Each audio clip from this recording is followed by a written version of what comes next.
Welcome to Discovering. It's time to get on the water. Tonight we're fishing smallmouth at the mouth of the Ford River with the bait shop guy. And this is why I like early spring smallmouth. And we'll get some tips on what you can do to keep the emerald ash borer out of the ash trees in your yard. Stick around, that's all tonight, right here on Discovering. The secret streams that flow beneath the cliffs of colored stone. Forest thick and healthy with birch and pine and oak. Surrounded by the greatest lakes this world has ever known. The black bear's awesome presence as he roams the hills and fields. Call of the timber wolf, the loon's lonesome trill. The eagle soaring high above, the trout lies deep and still. These are what I treasure, the only way I measure feelings that I have for this fine land. There is so much to discover when you're a long-time lover of northern Michigan.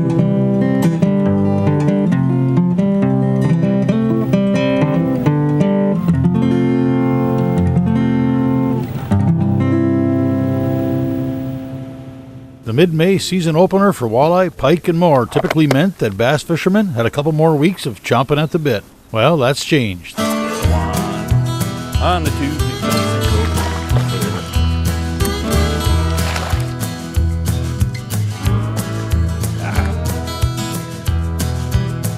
A lot of people probably haven't realized yet, last year the DNR changed the regulations and you can fish for bass now year-round. The possession season is the same as it used to be up here last Saturday in May to December 31st. But now, I mean, as soon as ice goes out, like we're down here in the Ford River right now, from ice out until the season opens up, there's some really good early preseason bass fishing that goes on here. And I think just a lot of people haven't realized that that opportunity exists, and it's getting to be a very popular thing down here now. I like it.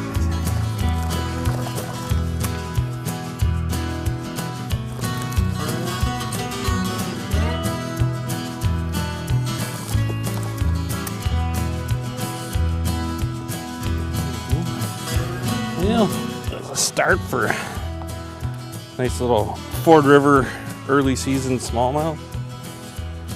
A little bit smaller than what they normally run this time of year, but hey, you got to start somewhere.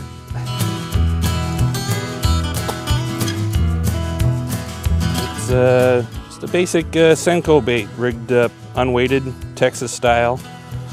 You can run it so it's perfectly weedless, or you can leave the hook exposed a little bit. Here the snags aren't too bad, so I generally leave the hook a little bit exposed and just makes the hook set a little bit better. Ooh, better get us out of the rocks. Little guy again, but hey, they're fun. Good old smallmouth bass. Even the little ones, they don't know they're small.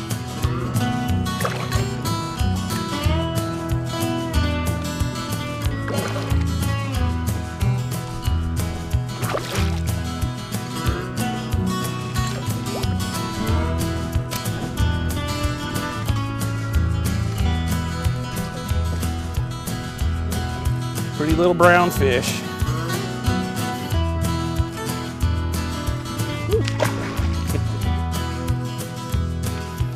All right, maybe that's a good sign. First cast with the new color. Instant poundage. I think this is a little bit better than those other ones that we got. It's a nice big walleye. Okay. They're fun too.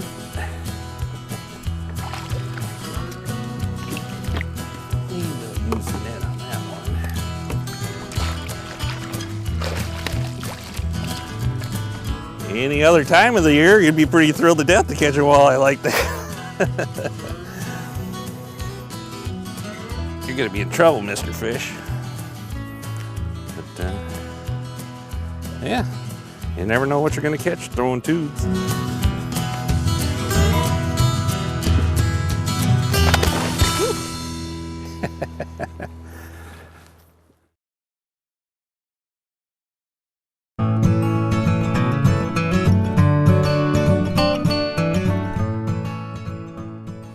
Well, since ice out, which kind of took its time, it went really quick, or it started to go really quick this winter, and then it just kind of stalled out, and it took until probably mid-April until we had open water. But as soon as the ice went out, Garden Bay over in Big Bay to Knock, the perch fishing was really good over there. That lasted about 2 weeks or so, give or take a little bit here. Probably last week and a half to 2 weeks now. Perch fishing on Little Bay to Knock is really starting to pick up north of Gladstone. I was out there a couple of days ago myself and got some real nice eating sized perch. Of course, here in the Ford River here for the last few weeks has been going really good for the smallmouth. You know, the early catch and release season has been really popular here. Beyond that, we've run into a few brown trout out here fishing right off the mouth of the Ford River, trolling crankbaits. It's just really kind of in the last week now that we're starting to see some brown trout showing up out here. So something different to fish for out here. It's been maybe 10 years or more since we really had any good numbers of trout out in the bay. At the bait shop there in the last week or so now, I've had a number of people say they're doing pretty well now on the brook trout. And they're actually catching quite a few steelhead mixed in with them too. So nice bonus fish there. So I think this will be a bass here. Oh yeah. Other than that, I mean, it's been just kind of a normal spring. Things are just getting ready to go. We got the walleye season is right around the corner here now for us.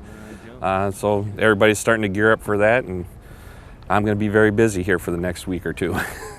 Come on, jump. A little bit nicer one.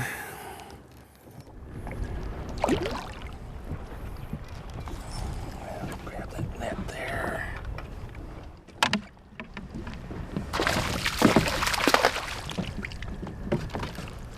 Yeah, they're liking that little darker tube here so far.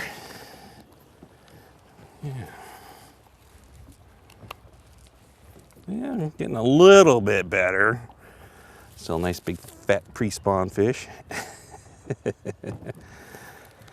Thank you, buddy.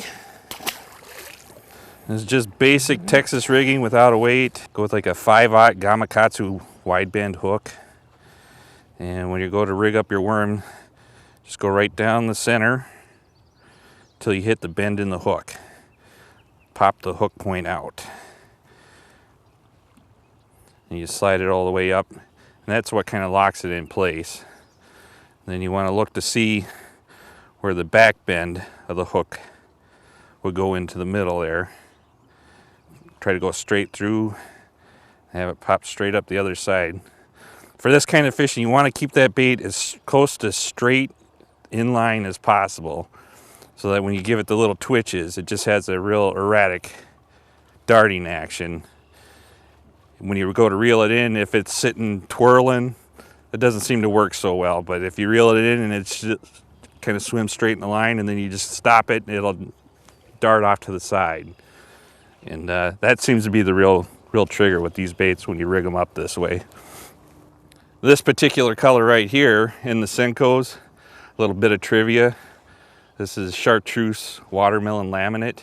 The color number for that is 906. Little guy.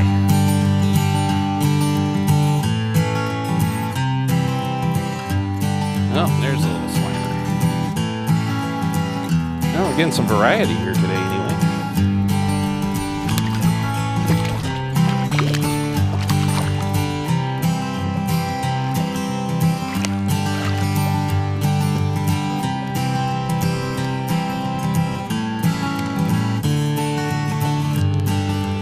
A little bit nicer. What do we got here? Another walleye, I think. Yeah.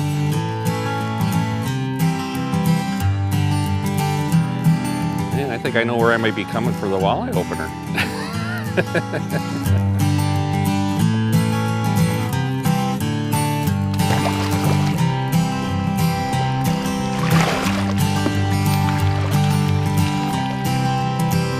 Yeah, who needs needs live bait. Wait a minute, did the bait shop guy just say that? Oh, it's that green tube jig again. Seems to be liking that little bit darker colored bait here.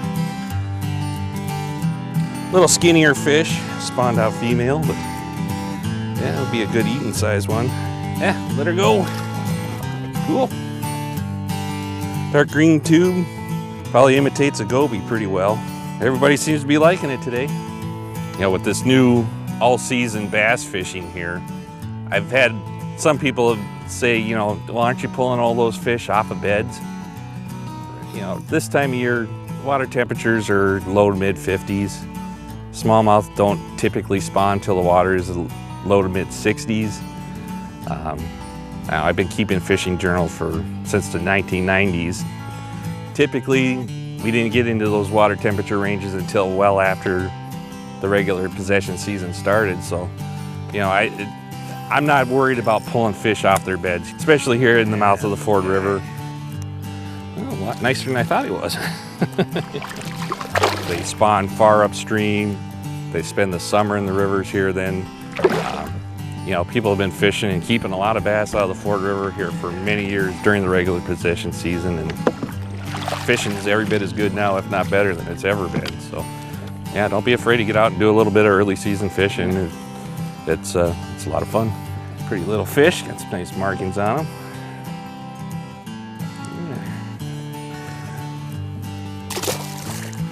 Thank you, buddy.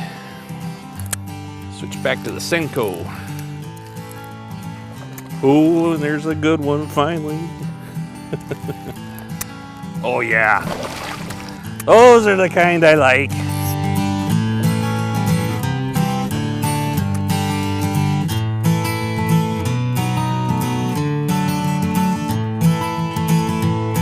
at that porker.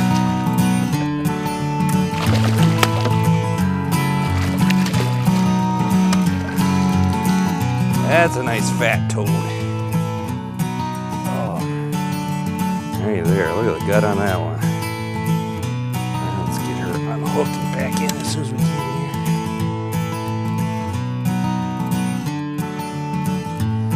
here. And this is why I like early spring smallmouth. Thank you, girl.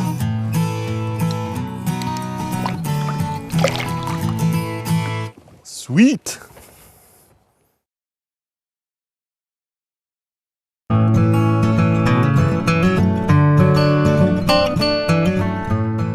A couple of weeks ago, we talked about the emerald ash borer and the devastation it's causing. Tonight, we'll find out what you can do to keep this invasive species from infesting the trees in your property and in your yard. So what do you do if you have a forest full of ash trees? And this has to be my home property here, and I only have 5-6 acres here.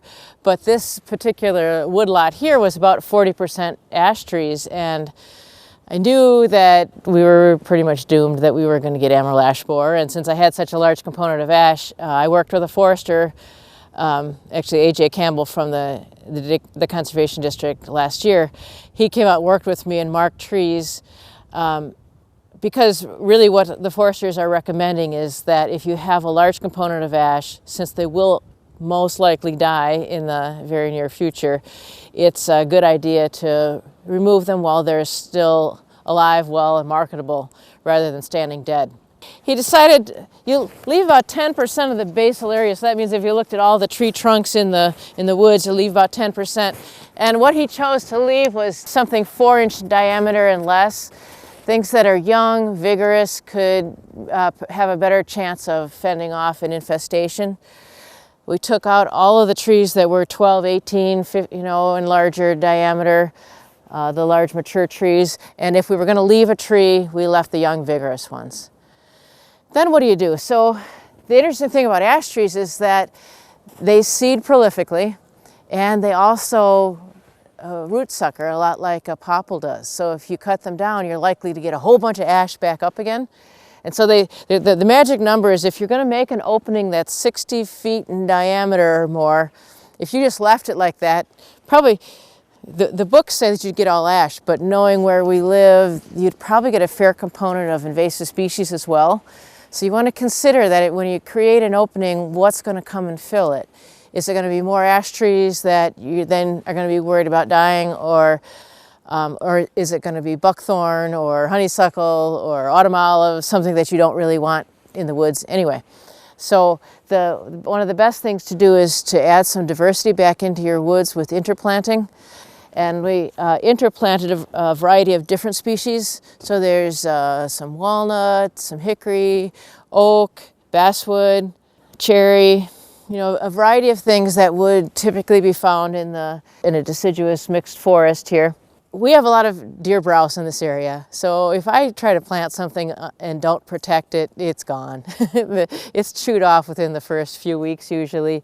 So we deployed these tree protectors, and these tubes are vented. You can kind of see all these little holes. A lot of people say, oh, you're going to cook your tree in them, but this particular type is it's a brand called Plantra, and you can order them online yourself as well.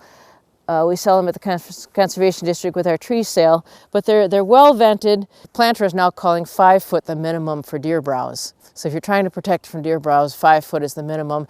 And you can leave these tree tubes on until the trunk of the tree basically bursts out of them. So you don't have to remove them when the tree comes out the top.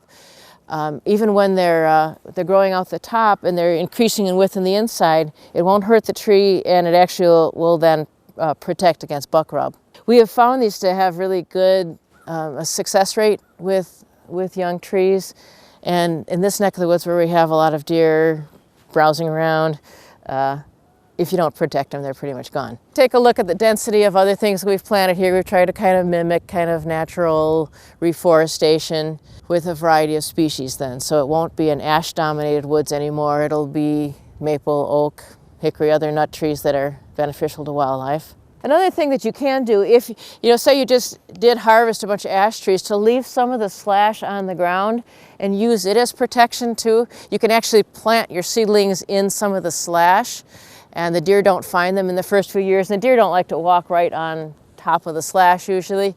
So that's another little trick if you happen to have some tops left over from harvesting your ash or whatever trees you're cutting down. This happens to be we also took a few popple out of this wood, so this is some popple. But that's another trick you can do. You can nestle your seedlings in slash.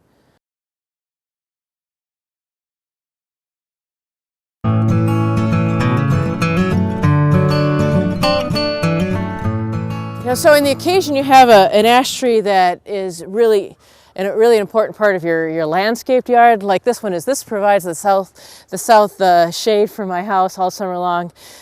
When this tree goes, we'll be in a world of hurt as far as our cooling effect in the summer. But you can treat for this insect, and there are 3 different methods right now. And there's extensive research. If you go online, you can read all about it, but there are several tree companies in the area that do them. So you have 3 different options. You can use the soil drench. There are a handful of different insecticides that you use, but a soil drench is a liquid formulation of the insecticide that you would pour in the vicinity right around the roots, and they say that you should stay within the first 18 inches or so of the tree trunk. And the best times to do that are in the mid to late spring, when a lot of the sap is flowing from the roots up into the tree. That way it will translocate the insecticide up, with the sugars that are heading up to the top of the tree to push out the leaves. So mid to late spring, soil drench is one option. Another option is an injection treatment, and there are several different chemicals that you can use.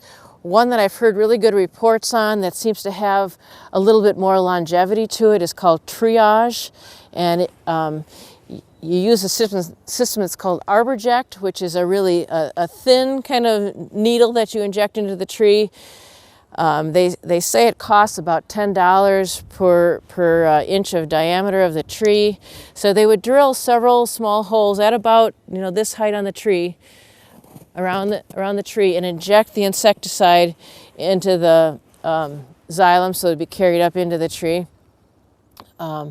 Usually they say those holes heal up fairly quickly. By late summer you can't tell that those holes are there. What I like about Triage is that they have found that it lasts 2 years whereas some of the other ones, it's an annual treatment that you're involved in. Obviously, if it's something you do as a homeowner, there are some chemicals that the homeowner can buy. They tend to be the less effective ones, the ones you have to apply more frequently. So you want to think about that, how much insecticide you're actually applying to the landscape and what else it might be impacting. But so you've got the soil drench, you've got the tree injection method, and then there's a method where you can spray it on the bark. So you'd spray it on the lower 2.5, 3 feet all the way around the bark and let it absorb through the bark. Once again, doing that in mid to late spring into early summer usually. You can do that, and it'll absorb into the bark and then get translocated up into the tree. So the name of the game is that it has to be a systemic herbicide that gets translocated up into the tree, because remember, all those larvae are feeding, you know, in the upper branches and well up into the tree. So you want that insecticide to be carried up into the tree. It might cost me, you know, $100, a little over $100 every couple of years to treat this. That might be an investment I choose to take. The soil drench methods are much cheaper, and they are slightly less effective, but they might be enough. They say that you can treat a tree even if it has emerald ash borer in it, so the insecticide will combat it a little bit. If you haven't lost 50% of the crown, they say. So, you know, if you look up in the tree and it still has a decent amount of crown, you can prolong the life of the tree, and you can't undo the damage that the larvae have done. You know, those areas where they have damage inside the phloem, you know, those won't ever get fixed, but you can kill the existing larvae and slow down the progress a lot in order to keep the tree. So that might well be worth the investment for folks with street trees and special landscape trees. Some of the pests we encounter, there is no hope. There's nothing you can do. At least there is something that you can try for these. Well, that's it for tonight. If you'd like to keep tabs on what's coming up on Discovering or see where we've been, you can join us on Facebook or go to 906outdoors.com. Thanks for watching, and we'll see you next week right here on Discovering.